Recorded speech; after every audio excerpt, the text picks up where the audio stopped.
Hey everybody, this is Mike with the One Stop Co-op Shop, and I'm doing something a little bit special that was requested quite a bit on Discord. And actually, I think I first got the idea from Steve's Co-op Guild Discord, and that is to do a top 100 of all time game list. This is not something that is in kind of my normal wheelhouse. I don't really like rank games. I don't keep a list of 100. And the whole process was very challenging. Just to kind of explain how I did it, I went through the top, I think, 2,000 or so BGG games, just beat by beat by beat, and just looked through any that I recognized and had good feelings toward. And I also looked back at like old top 20 lists on the channel and such. And then I used Pub Meeple and ranked the 200 or so games that I had picked out of the, over 1,000 that I've played. And yeah, I kind of let the ranking mostly stand except for adjusting a few things. And I'm ranking these based on playing with my kids, based on my current likes, but also based on like nostalgia or how important a game was for me. So there's some random things on here, but hopefully it'll still give you a little peek. Oh, and I should say, very importantly, this is solo, cooperative, and competitive games. I love a ton of competitive games. Many of them are my top games of all time, even if they have no solo or co-op mode. Yeah, so with that little preamble, this is spots 100 through 81, and I'm planning to do another video every week. So you'll get 20 more games every week, and hopefully enjoy. Let me know which games you're surprised by, what some of your favorites are, and thanks for watching. So first at number 100, I put one of the games that Peter and I designed. I guess I'm allowed to do that, right? This is the first game that was ever published for us, which is part of why it's on the list, honestly. And that's Salvation Road from Van Ryder Games. This is a game that I still really enjoy. It's incredibly tough, although we did make some official, easier variants for it. And who knows, we've now started publishing our own games, so maybe there'll be a revised version of this that, there are definitely things that I would change in the design. But still, this is a fun survival game. I still really like the way that we did different combos of positive and negative traded survivors, and the way like the event cards work, and getting resources to the truck. I think it's a fun game. Again, a little bit challenging on its basic difficulty, but special in my heart because it's the first game that was ever published, showing that we could be designers. That is Salvation Road, number 100. Then at number 99, we have Escape, The Curse of the Temple. And yeah, I'm only putting in videos for when we have a playthrough, and apparently Colin and I never did a playthrough of this one. But this is a real-time cooperative game of dice rolling, like frantic dice rolling, trying to move and explore this temple while putting down these gems so you can finally escape. But then you have to like run back to the center room or you lose some of your dice. And that's one of the core things for the game for me. The tension of the quick play, the cooperation, because you have to rescue each other with these golden masks if you get too bogged down with these negative masks. And then, the tension of getting back to the central room with the timer like shouting at you, and the the music ramping up and stuff. It gives really unforgettable experiences. Yes, it's a little silly. Yes, it's a little random. I do think you need the big box versions or some of the expansions, especially the quest expansions, to make it the best it can be. But still a really fun game if you don't mind real time. That's Escape at number 99. Then at number 98, I've got Steampunk Rally or Steampunk Rally Fusion, either version of the game. This is a racing game where you build sort of a card-based engine. That's your invention, your little moving invention. And it's dice placement and like dice mitigation and chaining with your engine, one die into another. All that stuff is awesome. The dice like tactical puzzle and the combos you can create are tons of fun. Huge variety in the different scientists you can get, the different parts you can get, especially if you go into the bigger version of the game. Now, this is one of my favorite racing games of all time for competitive play. It does have a solo mode officially, but that's kind of like a beat your own score. It takes away the race aspect entirely.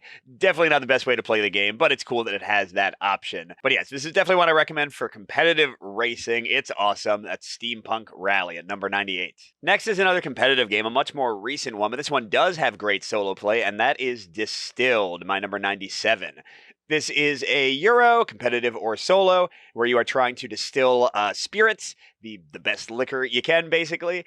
And yeah, this one it has a nice, straightforward, kind of medium weight Euro vibe. It's got some cool combos in the player powers and the upgrades you can get.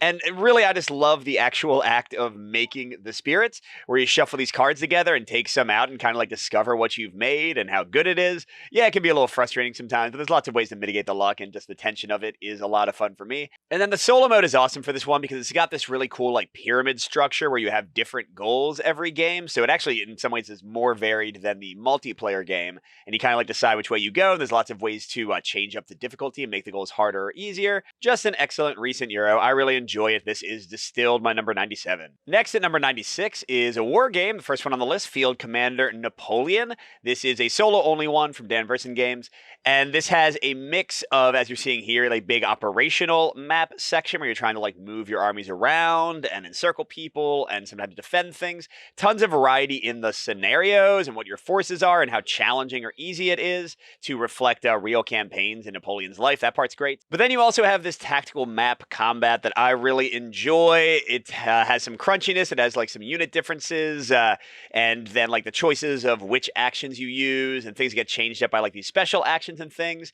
Now, I will say it's a Dan Versen game, so the rules aren't always as clear as they could be, but taking that apart, it's a great blend of tactical and strategic styles, and I haven't played the other Field Commander games, but I've heard from other people that like war games, this is the best in the series, so that's my number 96, Field Commander Napoleon. Then coming in at number 95 is a solo cooperative one deck dungeon, and this is sort of a dungeon delving game where you're fighting these different creatures and having different encounters from this little deck. You have a character that you are leveling up, and the main thing you're doing is rolling dice and applying them. And kind of like Steampunk Rally, this one I just really enjoy for dice placement. It's got some great kind of mitigation and combo choices. By the end of the game, you'll be, changing this die into this number and changing this die into that, and that'll allow you to defeat this thing, which will let you defeat this thing. And it almost gives me, I mean, this is a little bit hyperbole, but it almost gives me like Mage Knighty vibes, like figuring out the exact puzzly tactical way to leverage my powers so that I can defeat things in a really cool fashion. So that's my favorite part about the game. I really enjoy it. It can be super challenging, but it's also nice that you can like mix and match the expansion content and stuff to make it better. So yeah, this is One Deck Dungeon, one of my faves, and my number 95. Next at number 94 is the first deck builder in the bunch, although there will be more. This is Legendary Encounters, specifically the Alien set. This is still my favorite version of Legendary. I didn't like the Marvel version as much, although I didn't play the billion releases they've had. I only played the basic stuff. And yeah, I didn't like X-Files as much. I never played the James Bond one.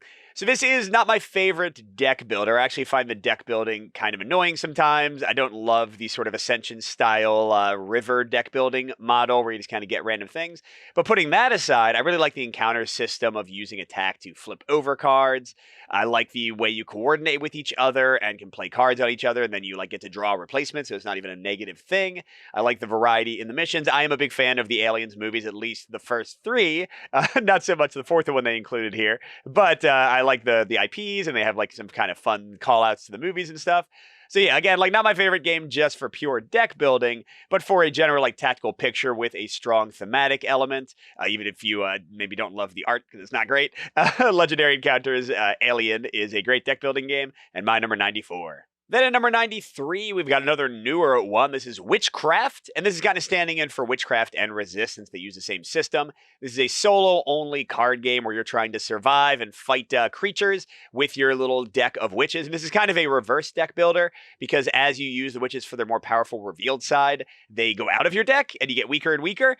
And man, this is like tension personified, but also the puzzle and the tactics of like which missions to go on, which enemies to destroy and leave alive, which witches to leave hidden and revealed, how to combo their powers together, even how to like build your deck when you draft it at the beginning. That's already great. And the fact that they have sort of a infinitely replayable mode and then like a bunch of scenarios that change up the game give it a lot of depth for, a very inexpensive card game. So I love this one. This is my number 93. That's Witchcraft.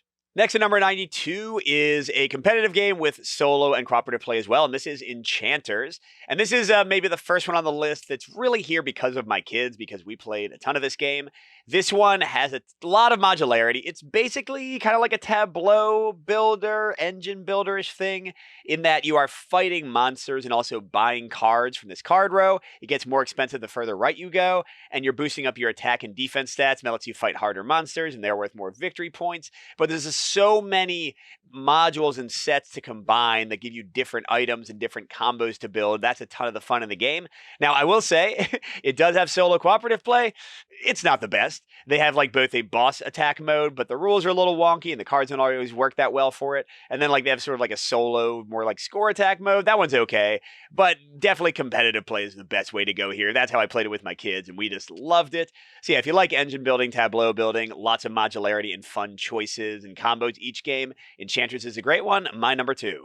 And then my friend David Thompson is coming out swinging because between Witchcraft, where he's a co-designer, and this one, Castle Itter, he's already got 2 on the list. This is my number 91, Castle Itter, which is standing in for David's Valiant Defender series in general. I think for my taste, this one or Lanzarath Ridge are the best in the series. Although, oh man, the Soldiers and Postmen's uniform is maybe the tensest one. But yeah, there's another war game, a solo only. It has dice-based combat. It has great variety in how the enemies come out, even though it is emulating and modeling a real battle in history. And yeah, you just have these enemy cards you have to resolve every turn. You can boost them with tactics. You have to kind of figure out where to place your people. You have different goals to go for. Like, do you try to escape the battle or do you stay and fight? Just lots of great stuff in here. The dice can kill you. The dice can be really frustrating. Or like the card draw can bring the worst thing at the worst time. But these are games about desperate defenses that you might die in. So that's kind of part of the game. You know, if you don't like randomness and just complete fear overwhelming you, this might not be the one for you. But for my taste, Castle Itter is awesome. This whole series is awesome, and it's my number 91. And war games keep on coming. For my number 90, I've got Twilight Struggle Red Sea. Although this is kind of standing in for the original Twilight Struggle as well, and some card-driven war games overall. But yeah, this one is great for competitive play, and it has really good solo too. I wouldn't say it's the best way to play it, but the solo works well if you don't mind going through spreadsheets. But yeah, the competitive 1v1 play, this is a knife fight in a phone booth. It's fast, it's frantic, trying to control these areas. I love the core Twilight Struggle gameplay of the event cards, where you have to decide when to play bad events for your opponent and like kind of try to mitigate their effects, but also try to leverage the good events for yourself. And yeah, the fact that this one is playable in like 45 minutes or an hour, which is definitely not the case for the original Twilight Struggle and not the case for most card-driven games in general. With my taste and my free time recently, that's just a big boon in the game's favor. So yeah, great area control historical war game. Twilight Struggle Red Sea, my number 90. Next at number 89, I've got Final Girl, the game of surviving a horror film. And I am a big horror movie fan, and I've watched a ton of them, and I know most of the references these games make. So that's already a good start to like IP and theme-wise. But then this is an evolution, well, I consider it an evolution, some people might actually like it less, of the hostage negotiator formula.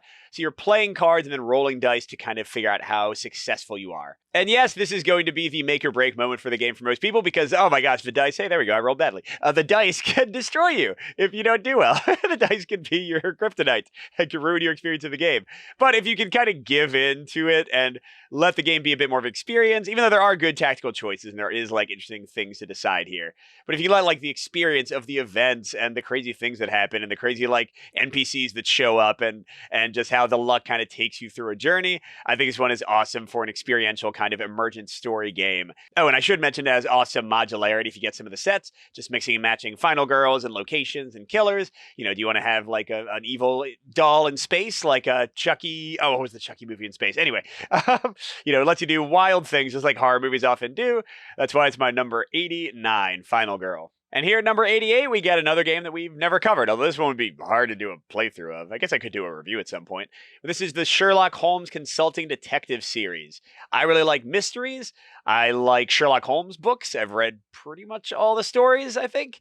And yeah, this is a great game for like real deduction and mystery solving because of kind of the core conceit of the game that you have a phone book and you have a map of London and you can go anywhere. And yes, the vast majority of places will have nothing to do with the case, but it lets you do kind of deductive things that I've never seen in any other game, except for like maybe some of the ones that use the internet in some cool ways. In that, to give an example, if I know the killer used a taxi, I can go to all the taxi stations in each different direction from the murder site, and I'll figure out something often. They'll be like, yeah, I picked that guy up. Here's where he went. You know, like cool things like that just don't exist in basically any other adventure mystery game are in this one. Now, you know, it is obtuse. You got to read so much. It's just paragraph after paragraph of reading. It's technically cooperative or competitive. That's kind of silly.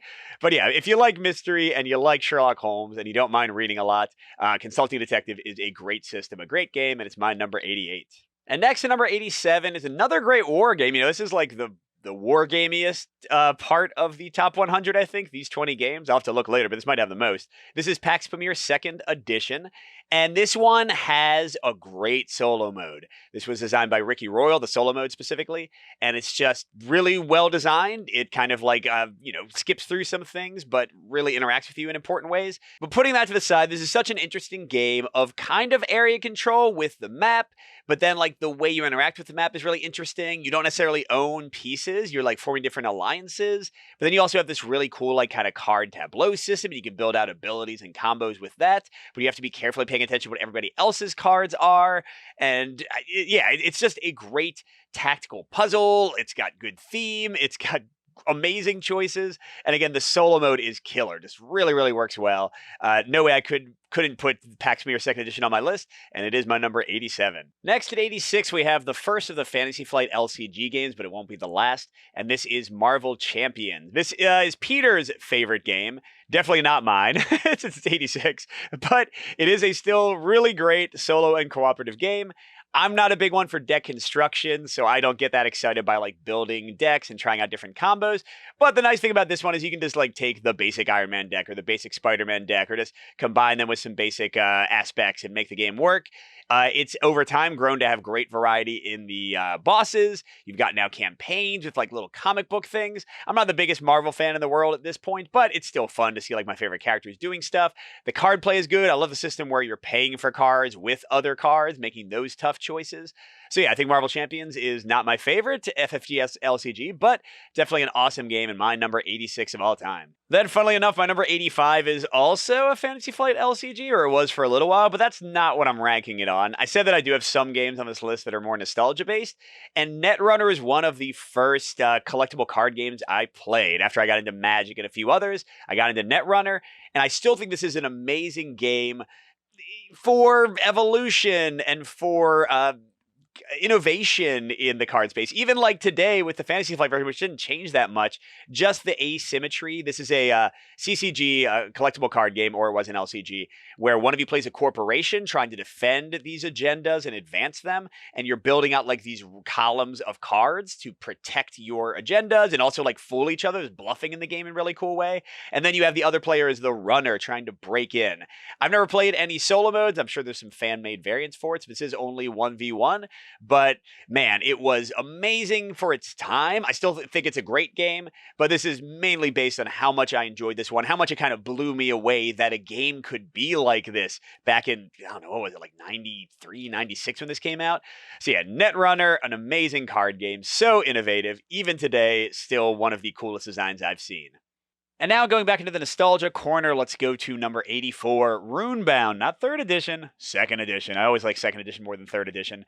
This is a game that is a little antiquated by modern standards. Like the movement dice are not great. The combat can be pretty luck-driven. But I still love a lot of the things this game was doing as an adventure game. It was one of my favorite adventure games for years back in the day. It has great modularity with the expansions. You could buy things like with new maps, new adventures.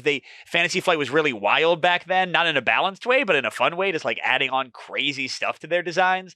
I love the combat. I still like it more than 3rd edition's kind of POG system. It was a dice-based combat with all these abilities and things. You would get such crazy builds in this game with your items, and it was just a lot of fun to build like these broken combos. And the solo mode was okay. It was like a timer-based one. It depended on which set you were playing, actually, I think.